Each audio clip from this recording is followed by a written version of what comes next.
What I present today is pure speculation for someone who thinks geopolitics is interesting and puzzling things together is fun.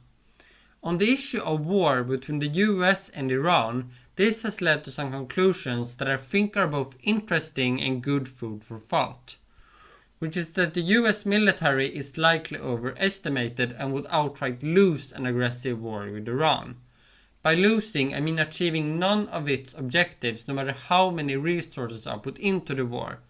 And by this definition, the war in Iraq would be considered a war that was won. That's the extent of losing I'm talking about in my analysis. The immense respect of the US military is by all means intuitive. The US ended the Cold War as the world's hegemon, and its military spending has been beyond all other countries since then. Embedded in all this, however, are some very important factors that are not as well discussed that points in the opposite direction. Factors tied to the US capitalistic philosophy of profit maximization for the short term.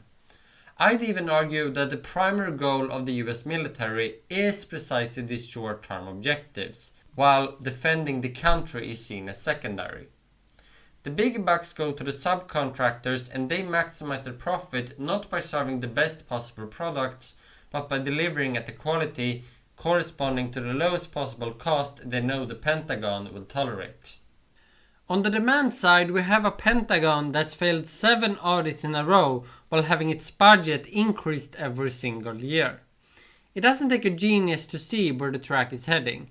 With practically no constraints, the Pentagon has no incentives to think about efficiency, while the subcontractors have every reason to increasingly make their service more expensive.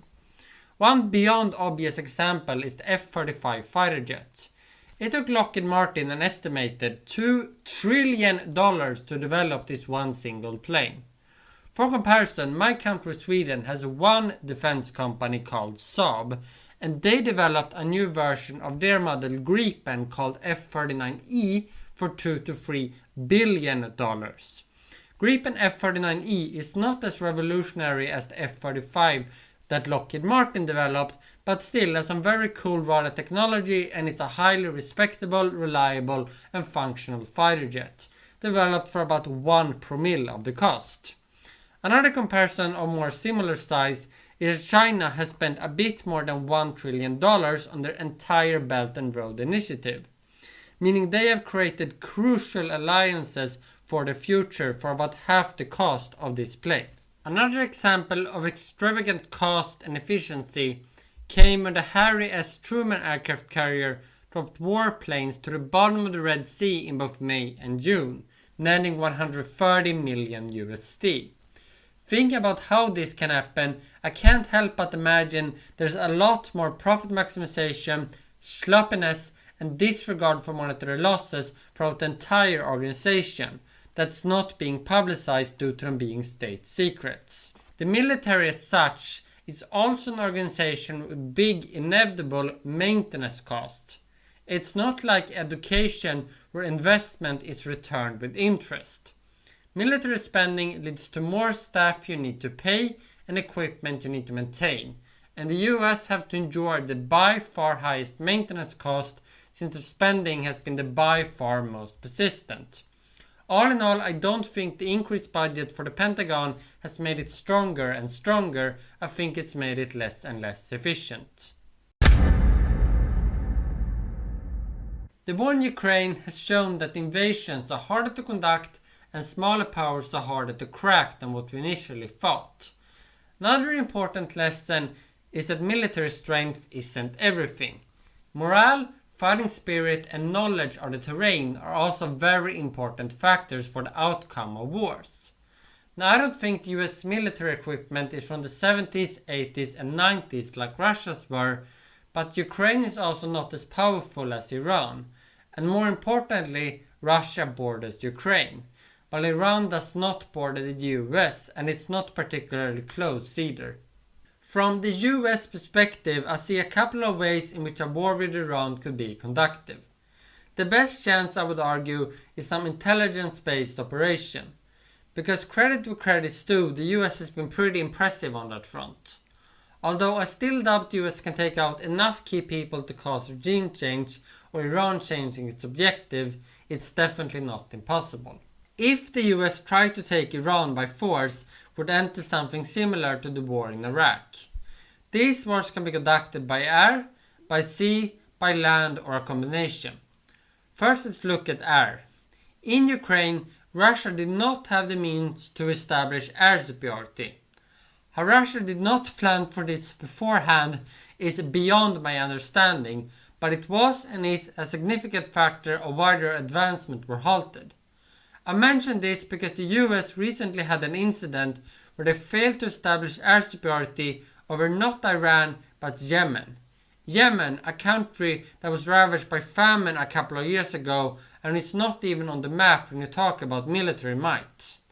The Houthis, with some Iranian support, managed to shoot down US drones, and with the US not being able to do much more than randomly dropping a bunch of bombs.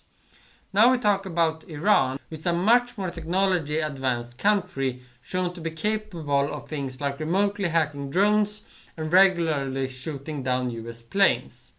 Even claiming to have shot down Israeli F-35s, although that's not been sufficiently verified. The US making great progress in air is not impossible, but all signs I've seen so far point towards Iran being too competent an opponent. Let's then move to sea. What Ukraine has shown is that sinking ships is actually pretty darn cheap with modern technology. Technologies like remote floating bombs that cost like a couple of millions and have taken out significant percentages of the Russian Navy. Now let's discuss a boots on the ground land invasion, some which did succeed in Iraq. The first problem is that the US does not have an ally which borders Iran. Saudi Arabia is pretty close, but you still have to pass either Kuwait or Iraq, and Saudi Arabia's support is by no means guaranteed either. They may hate Iran, but they're also not a big fan of what Israel is doing to the Palestinians. A secondary problem is that unlike the war in Iraq, I don't see any hype or heart from the US population. Except the servant combatants, there doesn't seem to be many willing to fight this war other than maybe the MAGA loyalists.